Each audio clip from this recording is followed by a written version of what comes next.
Bonjour à toutes et à tous, bienvenue sur ma chaîne Ciné Série Galaxy. Aujourd'hui on se retrouve pour une nouvelle critique de série. Mais avant toute chose, je dois vous mettre en garde par rapport au contenu, par rapport au thème de cette série, ce qu'elle aborde. C'est une série très anxiogène qui aborde le thème des virus et des bactéries, qui aborde le thème de crise sanitaire, qui aborde le thème de terrorisme, notamment bactériologique. C'est une série où il y a de la contagion et où il y a des morts. Et forcément, avec le contexte dans lequel on vit, ça ne sera pas pour tout le monde, parce que je le comprends parfaitement, et c'est tout à fait compréhensible et respectable. Il y a des gens qui ne voudront pas se plonger dans une série qui va leur rappeler ce qu'on vit en ce moment.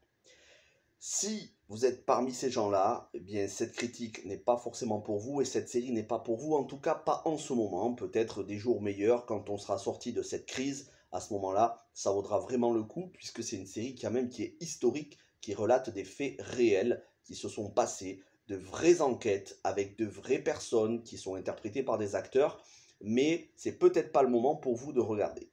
Si au contraire vous êtes comme moi et que vous recherchez ce genre d'ambiance, et vous savez si vous suivez ma chaîne, j'adore tout ce qui a trait aux virus, aux bactéries, le post-apocalyptique, les pandémies, les épidémies avec des morts partout, du post-apocalyptique, je raffole de ça.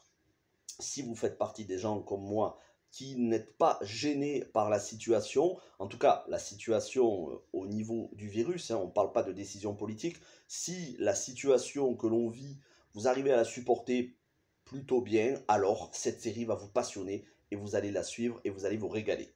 Il faut savoir que cette série, j'ai déjà fait la première saison en critique. Il s'agit de The Hot Zone. The Hot Zone, série de National Geographic qui avait été disponible chez nous sur Salto et il me semble qu'il avait été ensuite disponible sur Disney+ Star.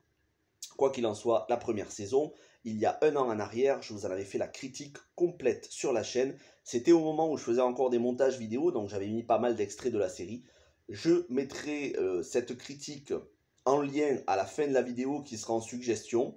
Je vous encourage vraiment à voir la critique de la première saison. La première saison parlait du virus Ebola, ses origines et comment le virus Ebola s'est retrouvé sur le sol américain dans les années 90.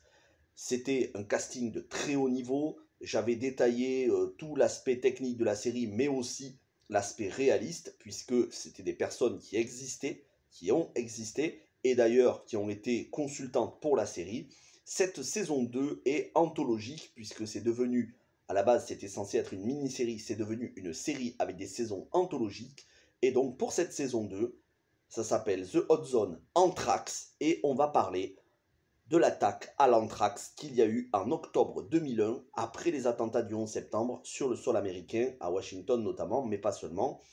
Et cette fois-ci, contrairement au virus Ebola de la première saison, où c'était un virus qui arrivait par inadvertance, par erreur sur le sol américain, cette fois-ci, l'anthrax, cette bactérie extrêmement dangereuse, la maladie du charbon, enfin le bacille du charbon, va être envoyé à différents destinataires, dont certains qui vont en mourir par quelqu'un, par des intentions criminelles. Alors, c'est une critique qui est sans spoilers dans une première partie, et ensuite je serai obligé d'arriver à une partie spoilers pour vous dévoiler l'identité du ou des coupables, ou éventuellement de la coupable. Je n'en dis pas plus dans la partie spoilers, je vous garde le suspense. Je vais pas non plus m'attarder trop sur le casting, on va dire, technique derrière la caméra, c'est-à-dire tout ce qui est scénariste, producteur, donc Kelly Souders, Brian Peterson, et Linda Obst et Ridley Scott, parce que j'en ai parlé dans la première vidéo sur la première saison. Là, je vais vous parler du casting qui est de très très haut niveau avec Daniel D. Kim, que vous connaissez très probablement pour son rôle de Gene dans Lost, qui avait auparavant joué dans 24 heures chrono aux côtés de Kiefer Sutherland, qu'on a vu dans Hawaii 5-0 et dans quelques films au cinéma, qui est un acteur coréen de très très haut niveau, extrêmement charismatique, et qui trouve là peut-être un de ses meilleurs rôles, en tout cas un des meilleurs rôles de sa carrière, avec bien évidemment son rôle dans Lost.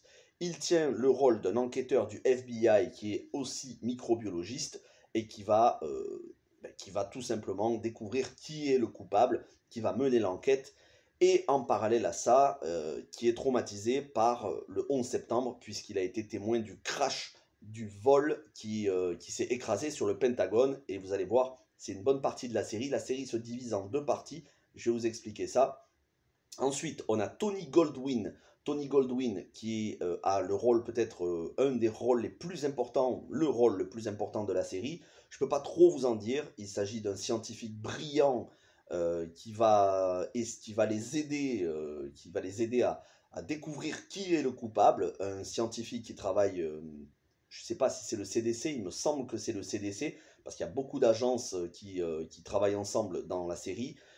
Un scientifique brillant qui a un doctorat et qui connaît la bactérie de l'anthrax mieux que n'importe qui sur le sol américain. En tout cas, c'est un des scientifiques les plus talentueux.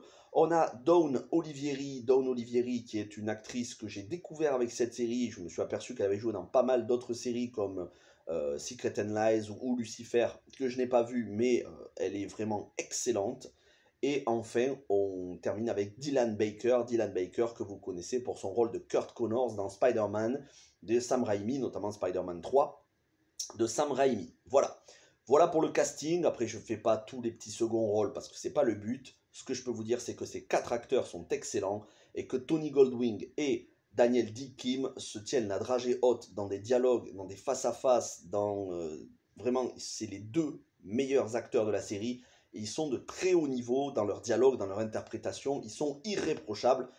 Je pense même que Tony Goldwyn, je ne sais pas si c'est la période pour être nommé ou si c'est déjà passé, mais je pense que Tony Goldwyn devrait recevoir un Emmy Awards pour sa part. En tout cas, il mériterait d'être nommé aux Emmy Awards pour son interprétation qui est vraiment exceptionnelle. Mais je ne peux pas trop vous en dire dans la partie sans spoilers. Donc, comme je vous disais, le virus de l'anthrax. Alors déjà, on se situe quelques semaines, 3 semaines après les attaques du 11 septembre, dans le chaos post-11 septembre avec une Amérique traumatisée, un FBI qui n'a pas su, un FBI, CIA et toutes les agences gouvernementales qui n'ont pas su voir les éléments alors qu'ils les avaient sous les yeux, ça nous est très bien expliqué. On va aussi avoir un petit peu de... Voilà, les retombées de l'enquête qui est en cours sur le 11 septembre, cette peur des terroristes, du djihadisme, enfin plutôt des terroristes et de Al-Qaïda qui est palpable, et une espèce de contexte d'hystérie au niveau des décisions politiques avec le Patriot Act. Vous allez avoir énormément d'extraits de journaux télévisés, d'extraits de George W. Bush, d'extraits des politiques de l'époque, des différents sénateurs élus, des différents journalistes, des journaux. C'est très détaillé, comme l'était la saison 1. Là, ça va être très détaillé, beaucoup plus politique, puisqu'on est dans un contexte de géopolitique, d'attaque le 11 septembre, quoi, vous connaissez forcément. Et au milieu de tout ça, il va y avoir des personnes qui vont être contaminées par de l'anthrax. L'anthrax qui est le bacille du charbon. Alors on va faire une petite rétrospective dans la série sur l'origine de l'anthrax, notamment en Russie dans les années 70. Ensuite, comment les Américains ont été avertis de l'anthrax dans leur pays dans les années 90. Vous verrez, voilà, il y a pas mal de... On va dire, il y a un contexte géopolitique qui est bien expliqué, vraiment très très détaillé. C'est une série qui est assez académique, plutôt scolaire dans les informations qu'elle déroule, mais qui est tellement bien jouée et avec un rythme haletant que honnêtement, je peux vraiment pas dire que c'est une série où on voit... il n'y a pas de longueur, on voit pas passer le temps, vraiment. J'ai enchaîné les 6 épisodes d'affilée toute cette nuit, donc en fait, je vous fais la vidéo, il est 8h30 du matin, j'ai regardé la saison entière toute cette nuit. Voilà, c'est pour vous dire, j'ai pas dormi, et après cette vidéo, j'ai à me coucher. Donc, c'est une série hautement addictive, comme l'était la première saison, que j'avais vue 2 fois d'ailleurs.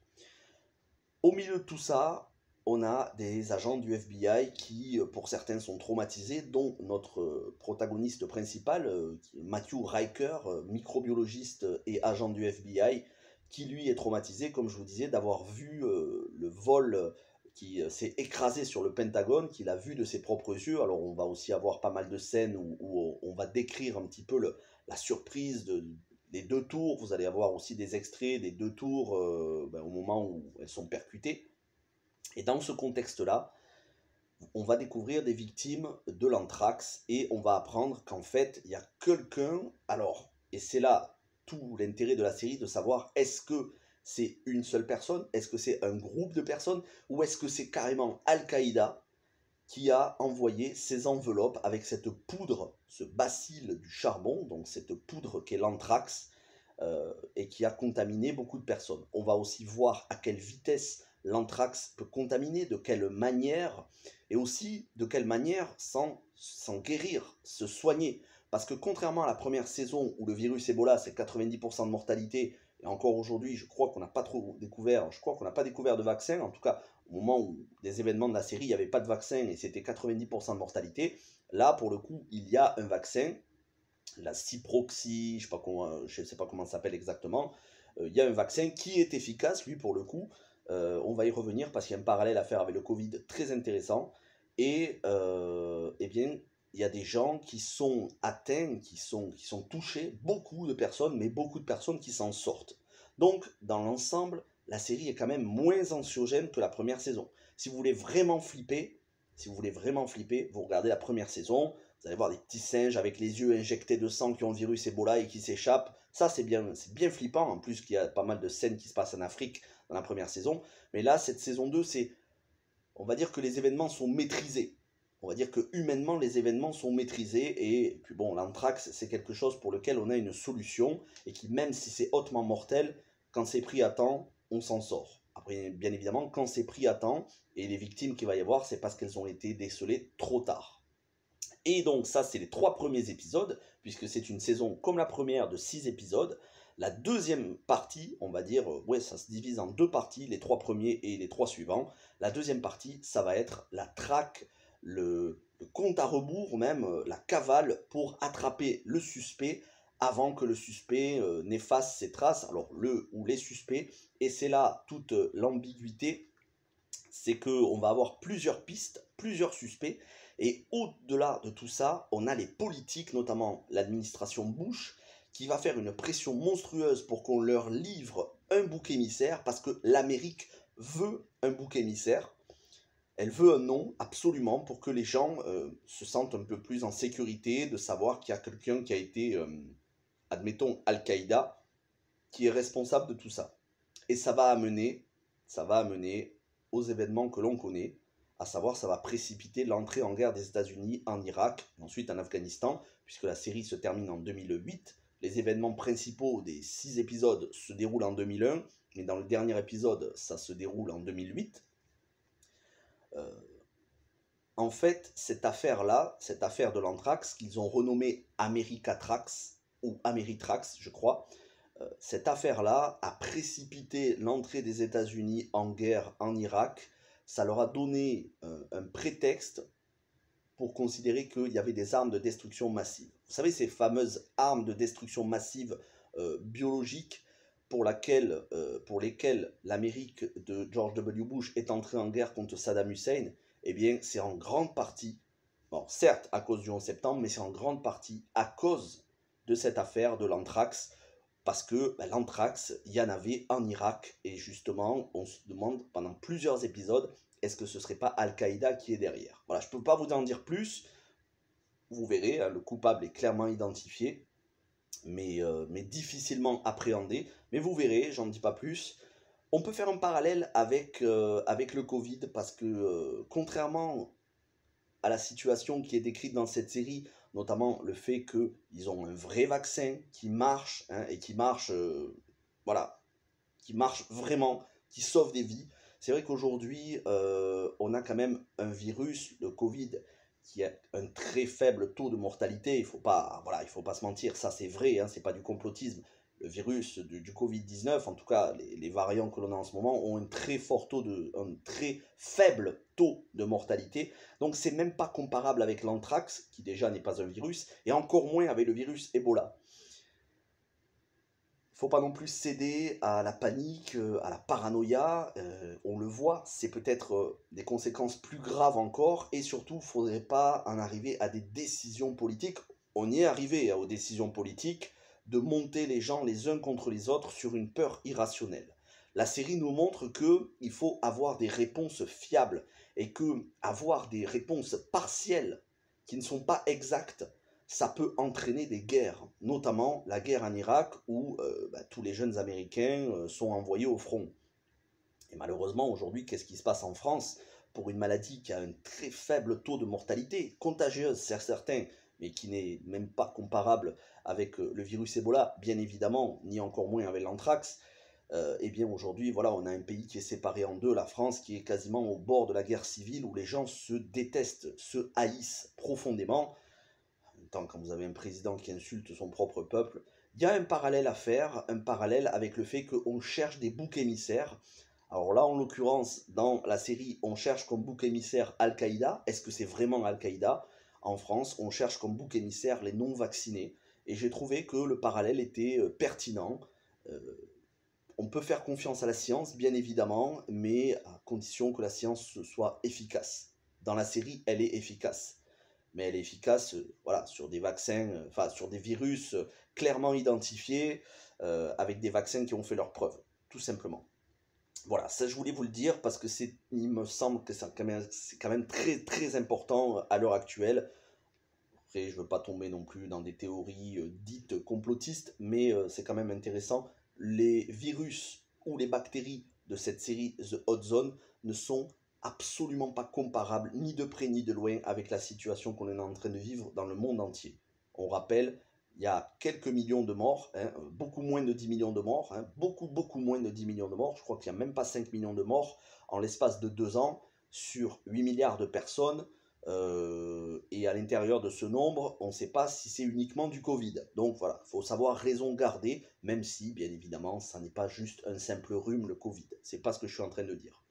On va passer à la partie spoilers pour vous révéler qui est le coupable. Donc si vous vous arrêtez là parce que vous n'avez pas encore vu la série, n'hésitez pas à regarder la série, elle est exceptionnelle, vraiment. Moi je vous dis, c'est déjà la première saison faisait partie de mon top, il me semble 2020 ou 2019, je ne sais plus. Elle faisait partie de mon top 5 des meilleures séries. Là, cette saison 2, en tout cas on démarre l'année 2021 très très fort. Et nul doute qu'elle fera partie de mon top 10, en tout cas je l'espère.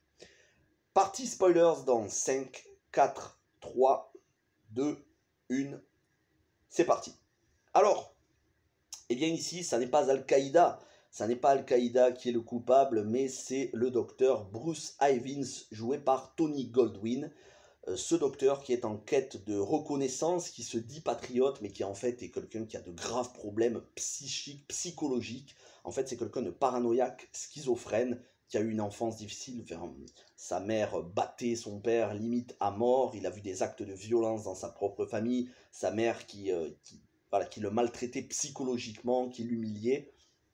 Il a développé pas mal de problèmes mentaux et en même temps, voilà, c'est devenu quelqu'un de... Certes, il était déjà très intelligent, c'est devenu quelqu'un de très intelligent, compétent dans son domaine, mais extrêmement paranoïaque, à l'image de ces scènes où on le voit chez lui en train de s'entraîner à tirer dans son sous-sol, à l'abri du regard de sa propre femme, de ses propres enfants, qui a accès à l'anthrax, à des virus aussi, même, voilà, d'autres virus aussi, et ça montre aussi les failles, et c'est quelque chose dont il faut apprendre, les failles dans le système de recrutement, à savoir que au moment des faits qui sont décrits dans la série, il n'y avait pas d'évaluation psychologique pour les scientifiques qui travaillent dans ces laboratoires.